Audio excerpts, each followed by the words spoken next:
Hello, in this video we are going to study the different efficiencies which takes place in the solar field.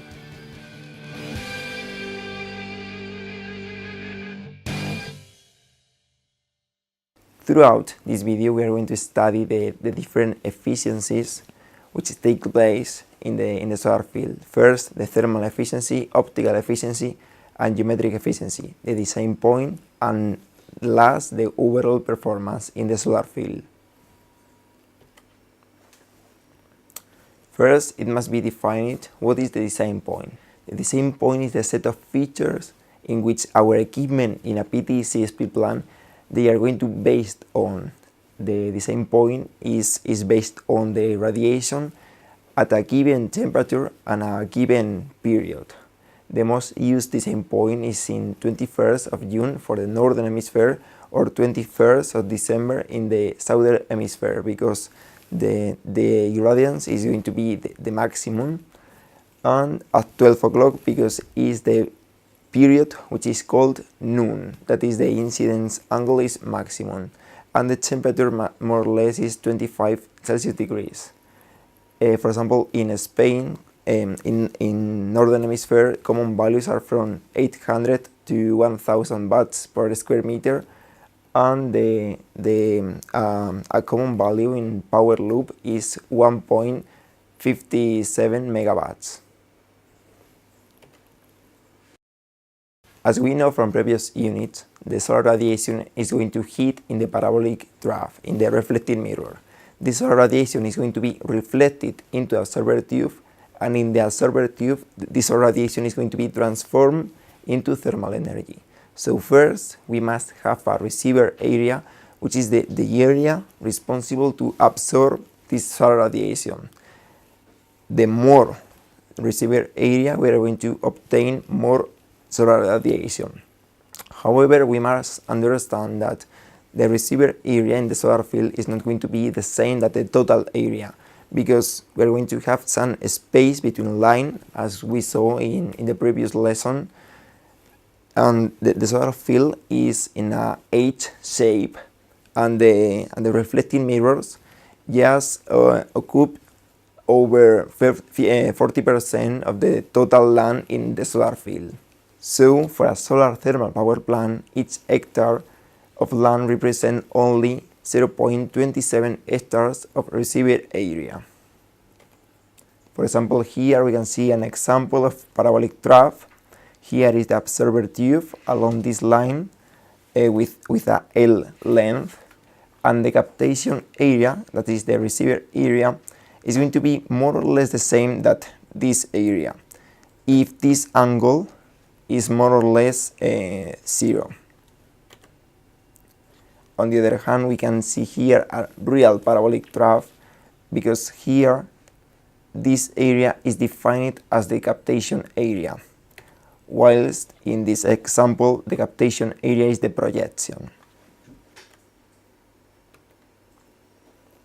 Here we can see the parabolic reflector, where here is located the observer tube, where the solar radiation is going to be transformed into thermal energy.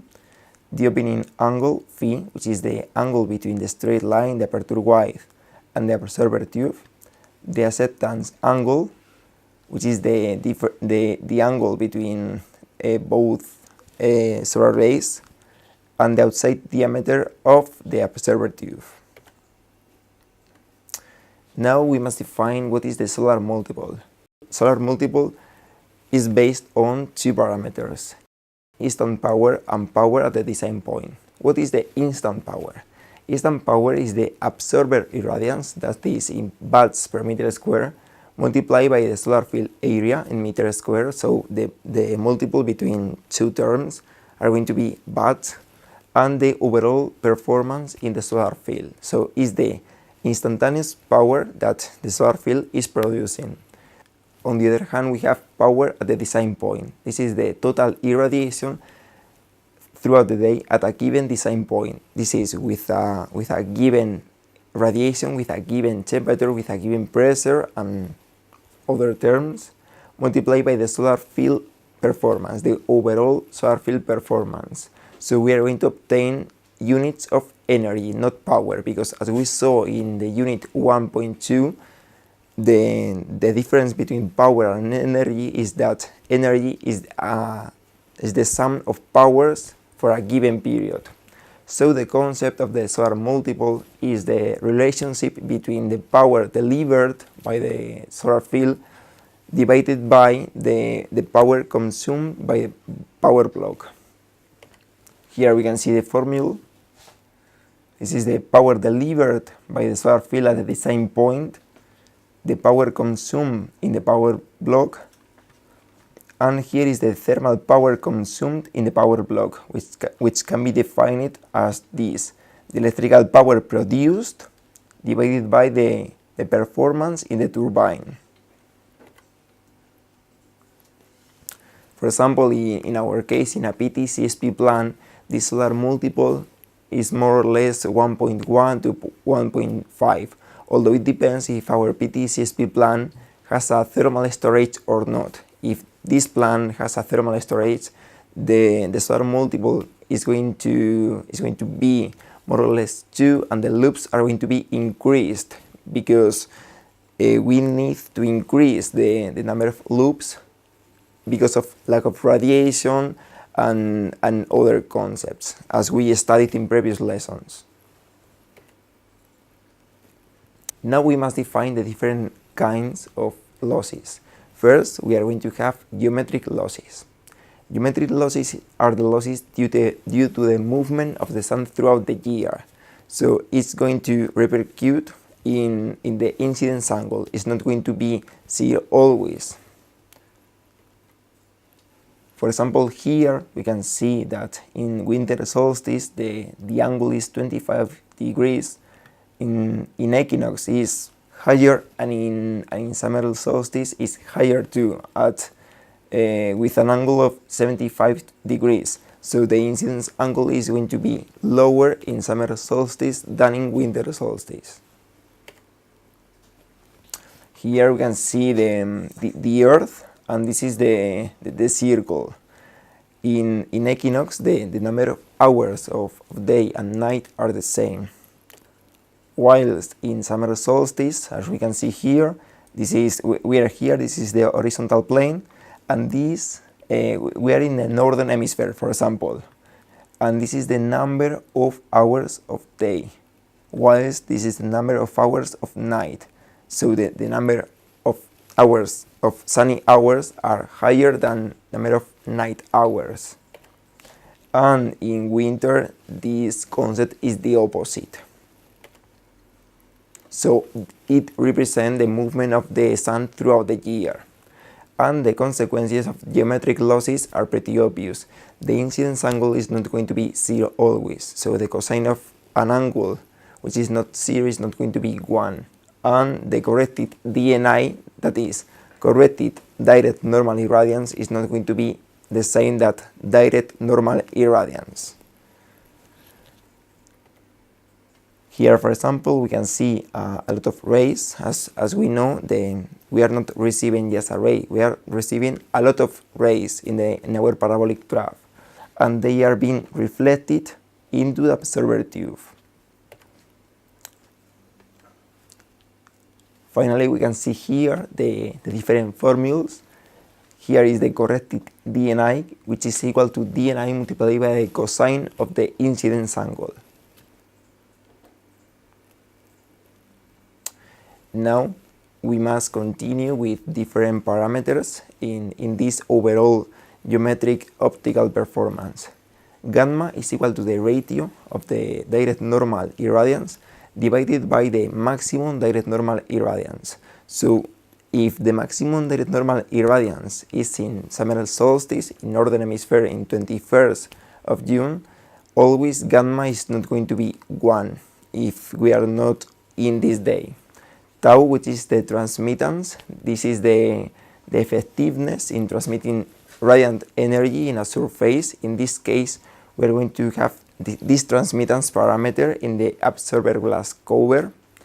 The Rho is the reflectivity, which is the effectiveness in reflecting solar radiation and electromagnetic wave in a surface. In this case, we are going to have Rho reflectivity in the reflecting mirror. Alpha, which is the absorbance, it represents the effectiveness in absorbing these electromagnetic waves or solar radiation, and we're going to have this absorbance in the observer tube. And finally, we must understand that these parameters are dimensionless, and the overall the multiple of each term, we're going to obtain the overall optical performance. Here, for example, we can see the overall geometrical optical performance, which is based on the maximum performance. The maximum performance is the result of multiplying ρ, reflectivity in the reflecting mirror, gamma, the ratio of the DNI divided by maximum DNI, alpha, which is the absorptivity in the observer tube, and tau, which is going to be the transmissivity of the glass cover. If the incidence angle is not 0, so the cosine is not going to be 1, the maximum performance is going to be reduced into a reduced performance by a factor cosine of incidence angle. As we saw previously, here we can see the incidence angle, and here we can see the different parameters in the parabolic graph. After studying the different performance in the first step of our process, that is optical and geometric performance, we must understand now the different concepts related to thermal insulation. We are going to have thermal efficiency, the different losses related to thermal insulation and thermal insulation.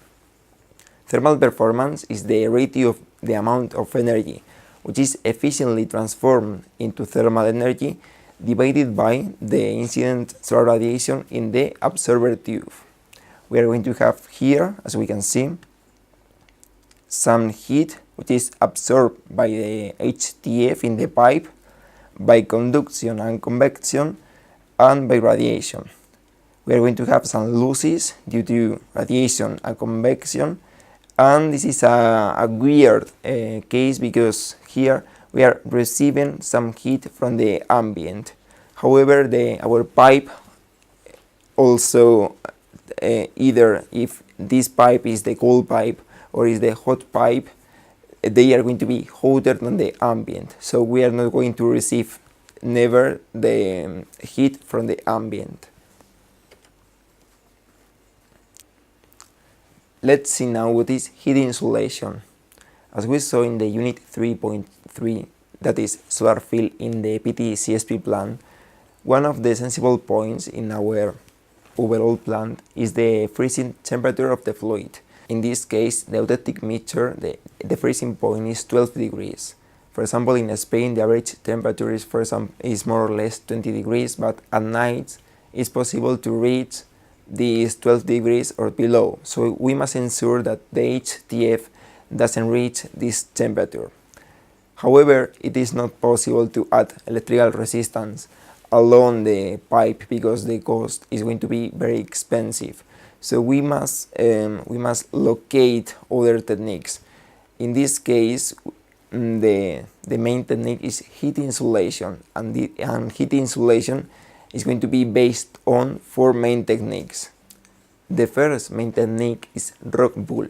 Rock wool is really made of volcanic wool, and despite being very, very effective, if it gets wet of HTF, its self-ignition temperature, as we are going to see in following units, is going to decrease. So it's possible to burn this rock wool. Here we can see an example of rock wool, which is going to insulate the pipe, and the main manufacturers nowadays is Isover from Saint-Gobain group and the group rock wool.